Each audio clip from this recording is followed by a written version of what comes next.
Hey guys, what's up? My name is Chaotic and welcome back to another Grand Theft Auto 5 video here on my channel. Now in today's video, I'm going to be discussing the Nightshark, which of course is an all-new vehicle now available in GTA Online from earlier today. It's a vehicle we've all been waiting for now for months, ever since it was first teased in the official gunrunning trailer before the gunrunning update was even released, and finally it's now available to purchase in GTA Online. Now I myself love the vehicle, as I'm sure many of you guys do too if you've already bought it, but there are loads of things about the Nightshark which you may not know, whether you've bought it yet or not. So in this video, I'm going to be sharing 10 things with you guys you need to know about the Nightshark. So let's get straight into things then and start things off with the price. So the Nightshark costs $1,245,000 to buy from the Warstock Cash and Carry website.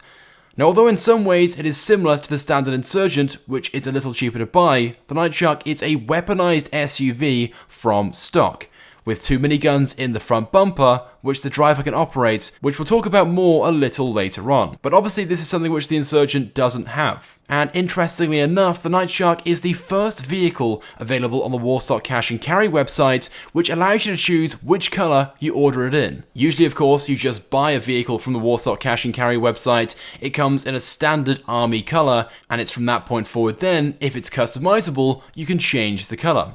And just to clarify, in case you guys were wondering or were unsure, the Nightshark is a storable vehicle. You can store it in your garages. It is not a Pegasus vehicle. Now once you purchase the Nightshark, you can of course customize it. And there are actually quite a few customization options available for it. And unlike a lot of the recently added vehicles since the gunrunning update, you can in fact customize this vehicle without needing a mobile operations center. You can take the Nightshark to any custom shop around the map or to your personal office custom shop and customize it from there. But you will need an MOC if you wish to place a livery or a camo on the vehicle. Other than that though, you can apply all the other available customizations available for it, such as armored plating, a new front grille, protection bars on the lights, a new exhaust system, and stuff like that. Now weirdly, despite this being a new gunrunning themed vehicle, there are no upgrades available for it which require you to complete research first at your underground bunker, which I was really surprised about early today when live streaming and customizing this vehicle for the first time. But this will save you both time and money. Most importantly though, the one thing which I'm sure you guys really want to know about the new Nightshark, how does it perform against attacks? Well, the vehicle is fairly explosive resistance, with a very similar performance to the recently added Insurgent pickup truck custom. On its own, the Nightshark can take 4 sticky bombs, with the 5th one blowing it up. If someone is inside the vehicle, however, it can take even more, with a capacity of taking 8 sticky bombs to destroy it. I'm not entirely sure why it takes more or how it takes more when someone's sitting inside of it, but this does take place with a number of armoured vehicles in GTA Online. So this is definitely something to take into consideration. And it can also take a fair amount of damage as well from the explosives before being destroyed, only taking 1 less in comparison to the new Insurgent custom, which takes 9 if someone's sitting in it.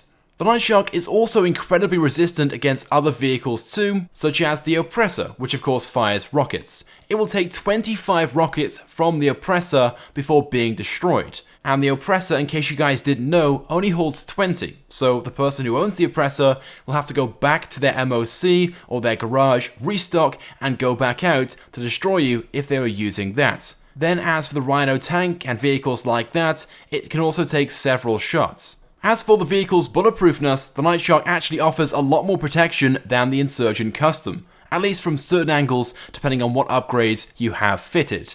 Obviously, a stock Nightshark offers little to no protection because the windows aren't bulletproof or bullet resistant, but if you fit armored plating on the windows, you will be fairly protected, from the front at least.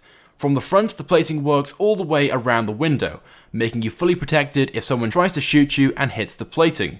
The glass in the middle, however, is your only weak spot. If someone shoots the glass, you can take damage, but less than usual, because the glass is slightly resistant. But do bear that in mind, because from the front, you can still be killed if someone tries to shoot you through that glass. But like I said, it'll take a few additional shots, not just one to the head.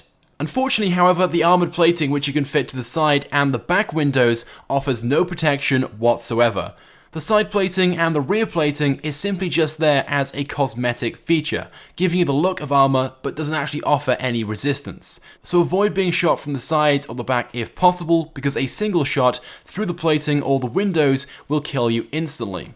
As for the armor plating around the vehicles, on the doors, the wings, and the hoods, these of course being optional upgrades, these unfortunately offer no protection or armor whatsoever either. They're simply just a cosmetic upgrade. It does look awesome though, it's just a shame they don't offer any additional protection against bullets or explosives, so do bear that in mind.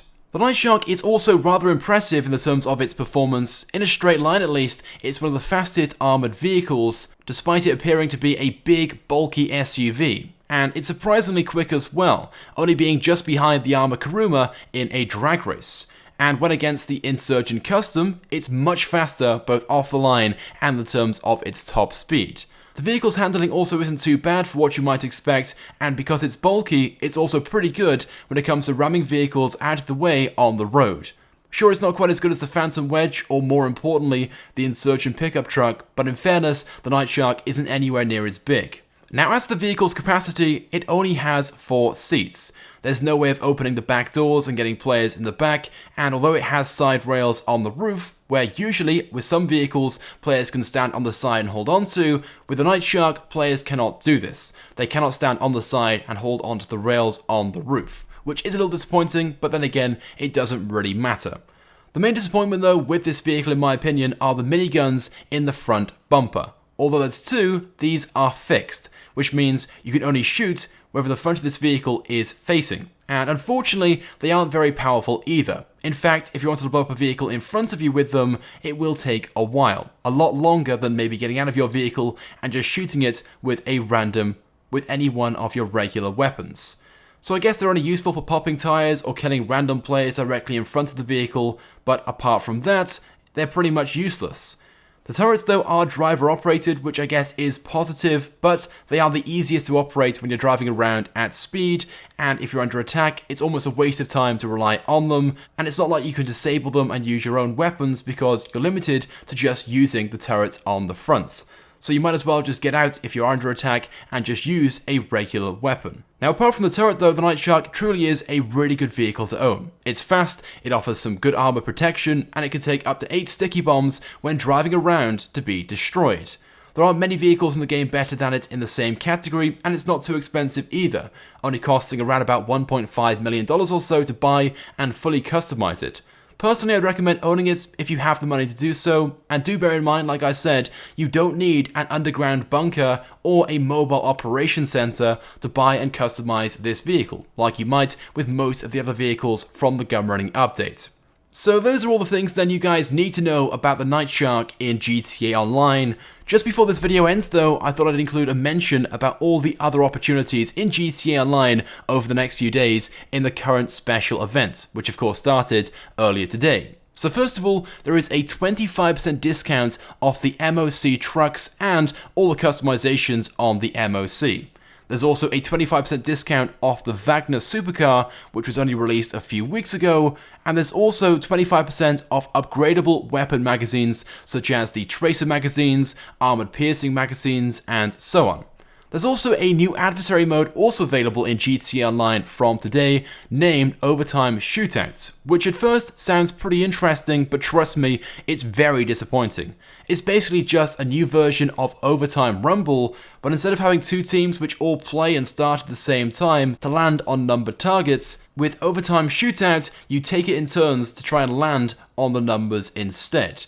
It's pretty boring and consists of lots of sitting around. Thankfully though, the payouts aren't too bad at the moment because there's a double money and RP bonus on them, and you can win upwards of $20,000 per round if you're on the winning team. And usually rounds only take about 5 minutes or so, making it faster in the terms of making money than your average adversary mode. But you only play for about 30 seconds or so at a time, and you have to sit around and just wait for everybody else to have their turns before you can play again. So in the terms of enjoyment, I can't really say it's all that fun. If you guys want a fun game mode which involves landing on targets with the Ruler 2000, just play Overtime Rumble. On top of this though, there is a double money bonus on the salary of bodyguards and associates in organizations, but don't get too excited about this either because the payouts for those are extremely low either way. Anyway, but there we go then. So those are all the opportunities available in this current special event. The main highlight though this week really being the new Nightshark, which is now available from today in GTA Online. It's definitely an awesome vehicle. I would definitely recommend buying one if you haven't already,